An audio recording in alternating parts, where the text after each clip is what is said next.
All right, another one bites the dust. So I'm back here for another shop vlog.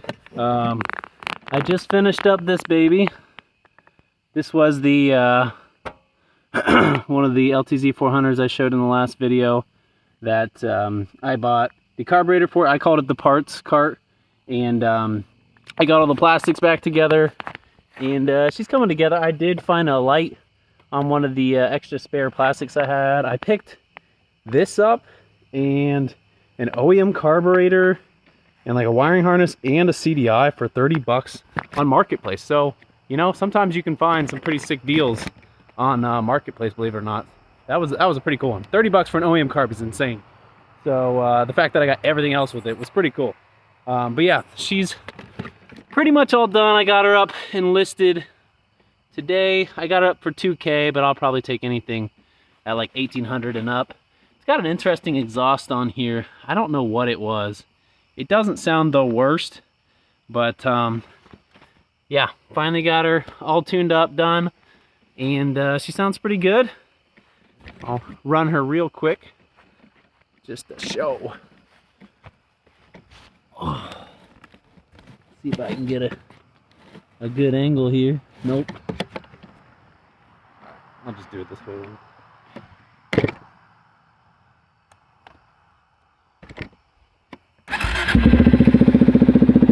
That was a cold start.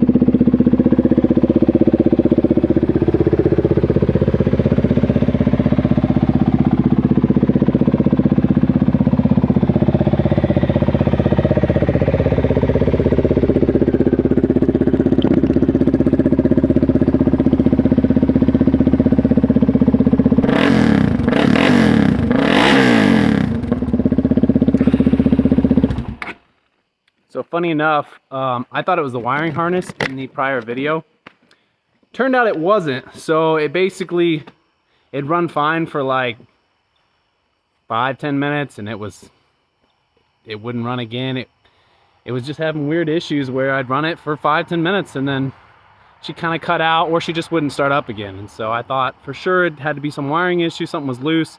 Turned out it was the CDI. It had a Procom CDI in it, and as soon as I threw in one from another one, instantly fixed, and she's ran great since. So got that one done. Hopefully she sells soon and we can move on, but let's go in the shop. Let's see, that junker, oh, what do you call that thing? That thing that had the ugly plastics on it, the one I bought from a 16-year-old.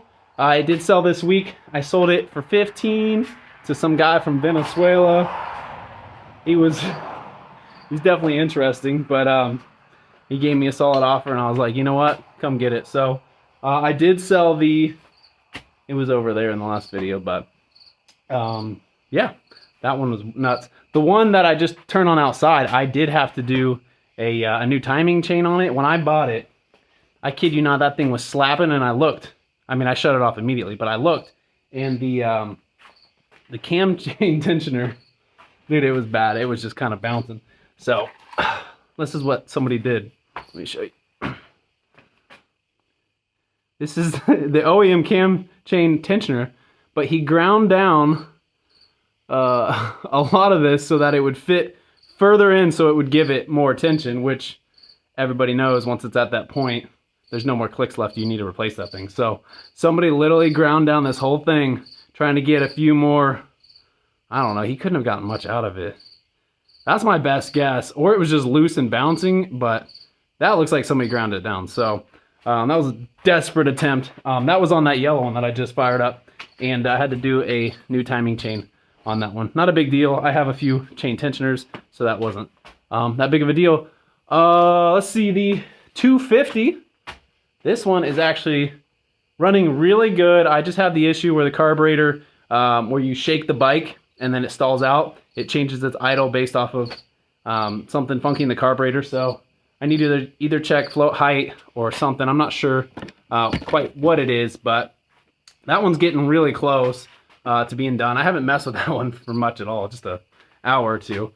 And then a new one's in the shop. I still have 4 LTZ 400s. Actually, this one is technically a KFX. It's my first Kawasaki KFX 400 that I've had. And I just picked this one up, another gem for less than $1,000. Oh man, you get what you pay for, you really do. Funny enough. Let's see, no rear light. Looks like a stock or a knockoff stock exhaust. The tire, where is it at? This one. This tire is completely shot. It's literally like so dry rotted that it's, you know, it's just falling apart. So I ordered tires for that. This one was a running bike, believe it or not. He poured some gas in the carb, and this one did run for me just enough, and I didn't hear any knocking, so I was pretty happy. I believe I paid $700 for it yet again. So the good old $700 LTZ 400s or KFXs are they're still coming in hot. So just keep in mind when you buy these things, whew, they definitely need stuff. So this one, let's see, the petcock on it is some cheap Amazon one. So I ordered a Raptor 660 petcock. It did come with an Amazon carb, so either I'm going to get an OEM or I'm just going to use OEM jets on an Amazon carb. I'm not sure yet. I actually did pull that off on the, there's a lot of trucks going by, on the yellow one out there. So if you can get,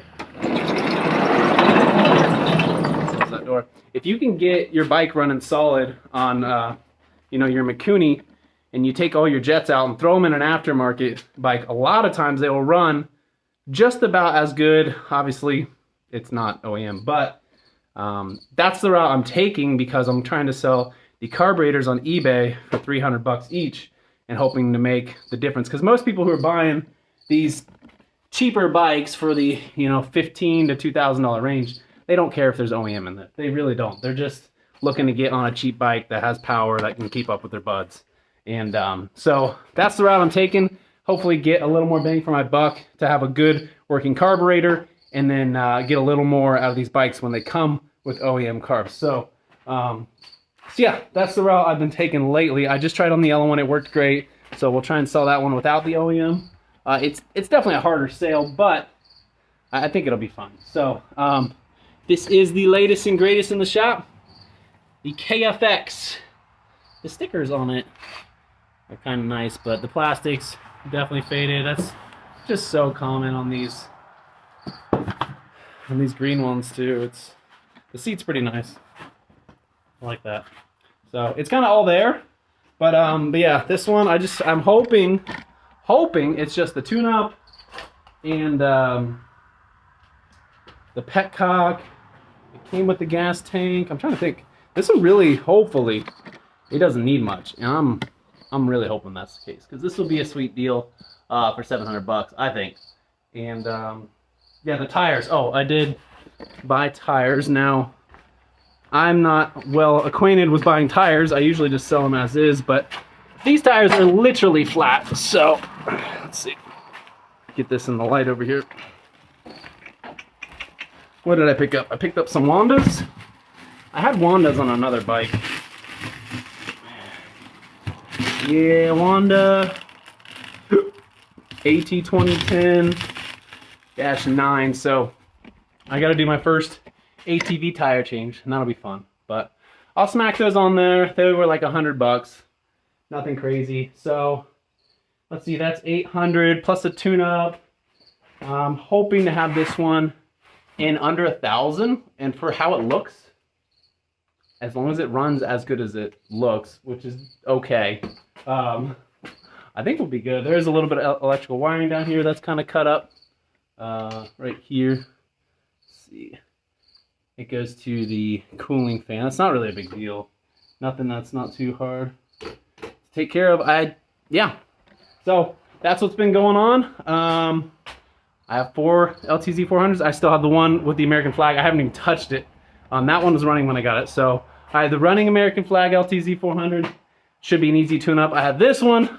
Should be an easy tune-up. I've seen both of these bikes run. I've kind of just been working on the harder ones first and knocking those out. So yeah, got the yellow one up for sale. We got the 16-year-old bike sold. And yeah, that's the update. Appreciate you guys watching. See ya.